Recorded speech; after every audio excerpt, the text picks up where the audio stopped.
안녕하십니까, 우짜입니다. 이번 이야기는 트럼프의 사우디 방문과 지정학적 도박입니다. 그럼 보시죠. 트럼프는 백악관에 복귀한 후 첫 번째 해외 순방지로 사우디아라비아를 선택했으며, 트럼프의 이번 해외 순방에서의 헤드라인은 당연히 사우디아라비아입니다. 왜냐하면 중동 지역과 전 세계에서 급격하고 중대한 변화가 일어나고 있기 때문입니다.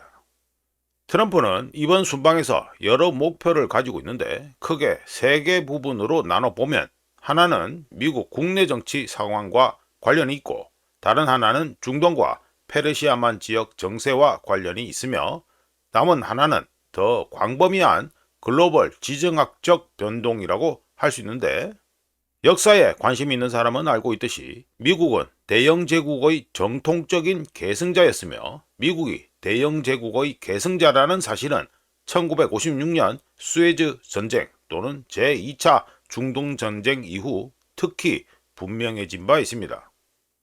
그렇다면 2025년 현재 가장 중요한 질문을 해보지요. 현재와 과거는 닮았을까요? 지정학적으로 림랜드에 속한 지역들이 다 그렇듯이 2025년 현재 중동 지역 또는 아랍 지역은 상충하는 의제, 양립할 수 없는 전략, 그리고 서로 엇갈리는 목표들로 가득한 세상에 직면해 있으며, 글로벌 다극화의 부상과 정치적 영향력 게임은 국익을 우선시하고 구질서에 대한 충성을 점점 더 유동적으로 만들고 있습니다.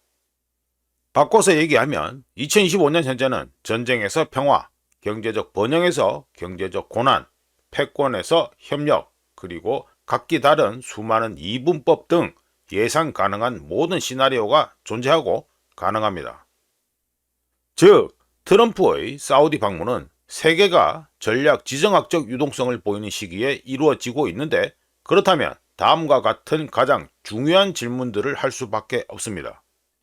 트럼프 행정부는 중동 지역 또는 아랍 지역 외부에 여전히 신뢰할 수 있고 충실한 친구나 동맹이 있는가? 트럼프는 이번 방문에서 의미 있는 성과와 성공을 거두며 미국 국내 및 외교 정책에서의 수많은 도전들을 상쇄할 수 있을 것이라고 확신하고 있는가?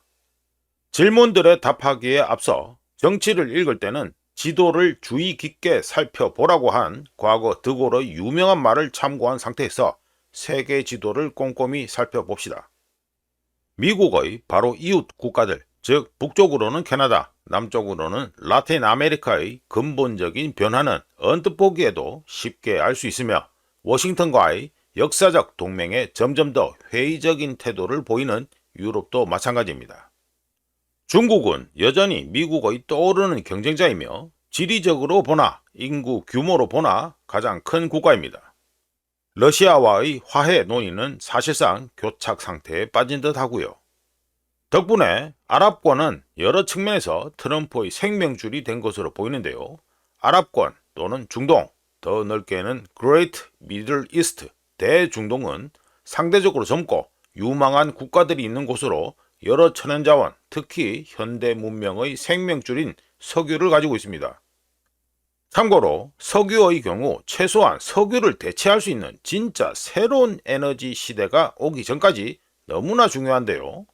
예상 가능한 그 미래까지 석유를 대신할 대체 에너지 시대는 열리지 않을 것이며, 아마도 2025년 현재를 살고 있는 사람들 모두가 죽기 전까지 그런 아름다운 시대는 오지 않을 가능성이 큽니다. 따라서 에너지 측면에서 세계의 심장부에 위치한 아랍권의 지리적 위치는 자연 또는 신이 준 또 다른 선물이라고 할 수 있습니다. 다시 트럼프로 돌아가서, 트럼프는 리야드가 오랫동안 크렘린과의 소통 창구였으며 앞으로도 그럴 것이라고 생각합니다.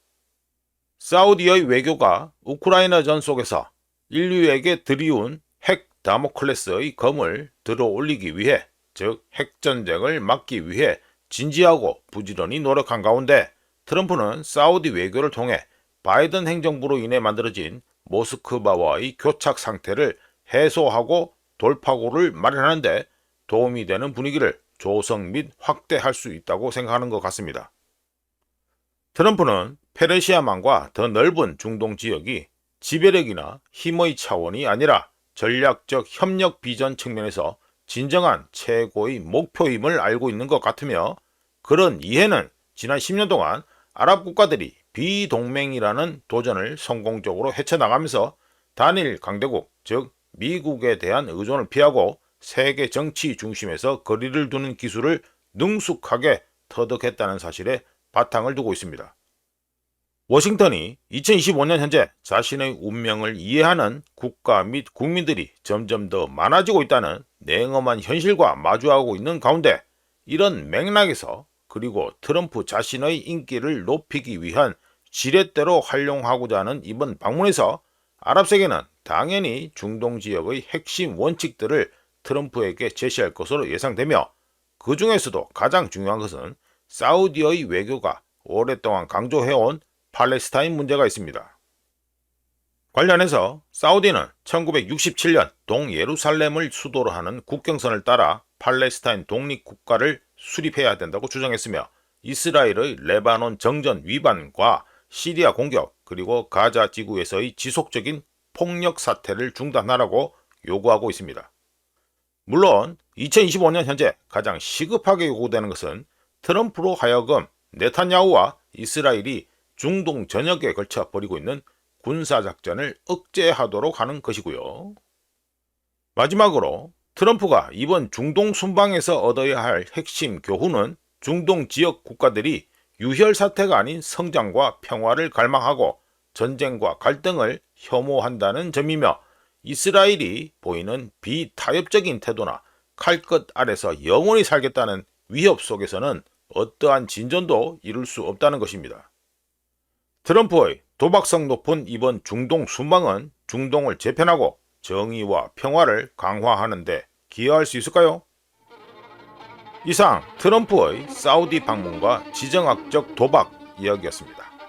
구독과 회원가입 항상 감사합니다. 다른 이야기로 또 찾아뵙겠습니다.